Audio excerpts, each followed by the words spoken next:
સદગુરુ આશ્રમ કડુડા ખાતે ધામધૂમપૂર્વક યોજાયો. વઢવાણ તાલુકાના કડુડા ગામે સ્થિત સદગુરુ આશ્રમ ખાતે તુલસીવા મહોત્સવ ધાર્મિક ઉત્સાહ અને શ્રદ્ધાભાવે ઉજવાયો હતો. આશ્રમ પરિસરમાં સુશોભન કરવામાં આવ્યું હતું અને ભક્તિભાવના માહોલ વચ્ચે ભગવાન શાલિગ્રામ અને તુલસી માતાનું દૈવી વિવાહ વૈદિક મંત્રોચ્ચાર સાથે સંપન્ન કરાયું હતું.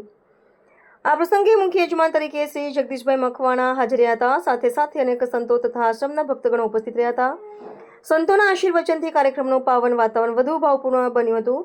તુલસી વિવાહ પ્રસંગે ભજન કીર્તન અને આરતી કાર્યક્રમોનું પણ આયોજન કરવામાં આવ્યું હતું અને અંતે પ્રસાદ વિતરણ સાથે ધાર્મિક વિધિનું સમાપન થયું હતું. આશ્રમના પરિવાર દ્વારા જણાવાયું કે તુલસી વિવાહના પવિત્ર દિવસે તુલસી પૂજન અને વિવાહ કરવાથી ઘરમાં સુખ સમૃદ્ધિ અને શાંતિ પ્રસરે છે અને આ સાથે શુભ કાર્યોની શરૂઆત થાય છે.